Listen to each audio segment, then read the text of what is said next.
Bismillahirrahmanirrahim. First of all, thanks for having me, Jasa. It's a very pertinent question, and I would like to actually argue that the answer is not that difficult, to be honest. If you look at Pakistan, we are a nation of 230 million people.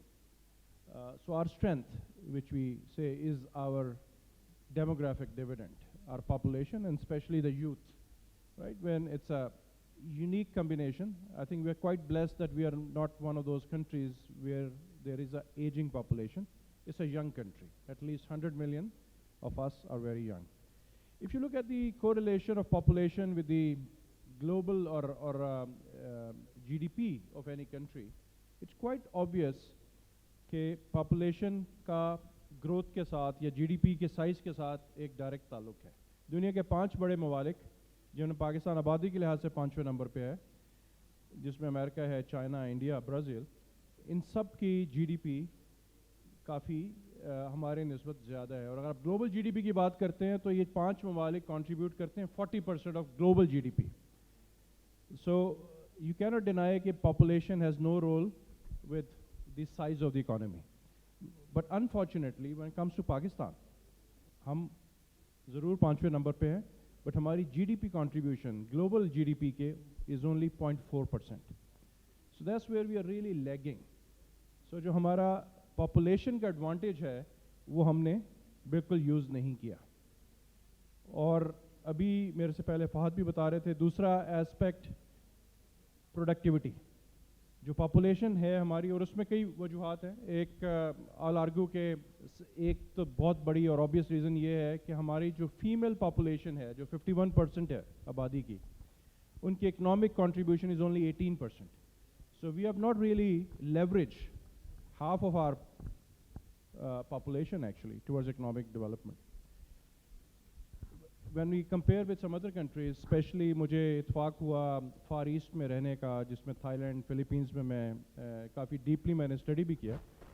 और भी countries south Korea को देख लें, Malaysia को देख लें, इन सब की GDP 60 और 70 की दहाइयों में पाकिस्तान से बहुत कम थी.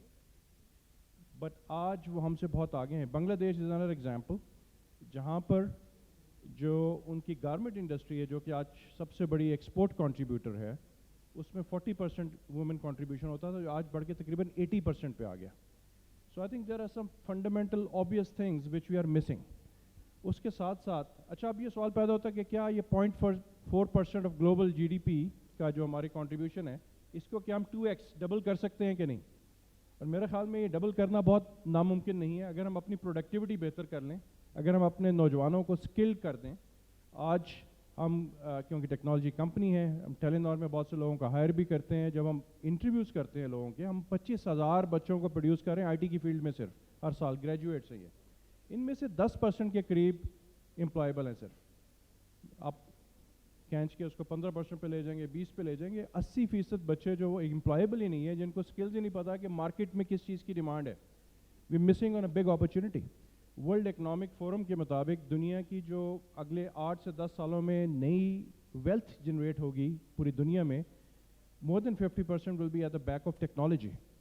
दैट मीन्स कि जो हम जिसको फोर्थ इंडस्ट्रियल रेवोल्यूशन भी कहते हैं, we all talk about artificial intelligence, robotics, data science, ये वो स्किल्स हैं जिसकी आज भी दुनिया में बहुत ज़रूरत है. Europe alone has a huge deficit of skilled labour. They have hundreds and thousands of jobs which are still vacant. तो क्यों नहीं हम अपनी यूथ को प्रिपेयर कर सकते विद बेहतर स्किल सेट्स के साथ, with mentoring and coaching, so that they are ready for the future. Because that's the only way we can increase our exports. With no disrespect to the traditional sectors. देखें, हम textile में शायद अपनी exports आसानी से double नहीं कर सकते, बट IT में, ICT के सेक्टर में हम ईजिली डबल बल्कि क्वाड्रुपल कर सकते हैं अगर हमारा फोकस हो. इसके लिए हमें क्या करने की ज़रूरत है? इसके लिए हमें सबसे पहले तो एक स्ट्रैटेजी, एक विजन की ज़रूरत है. देखें, आज हम दुनिया में कहीं पर भी देखते हैं, अगर हम सिंगापुर की एग्जांपल लेते हैं या UAE की एग्जांपल लेते हैं, all those countries have a very clear strategies.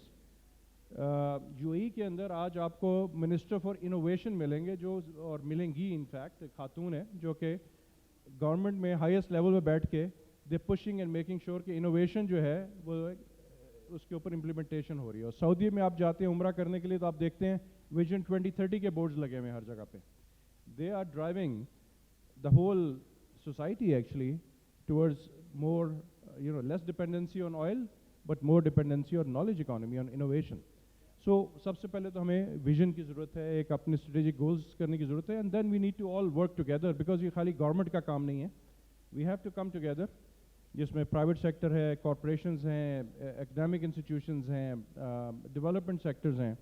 All of us have to work together to make sure कि we conducive environment करें and to make sure कि वो implement हम कैसे करेंगे. So I think these are my opening remarks.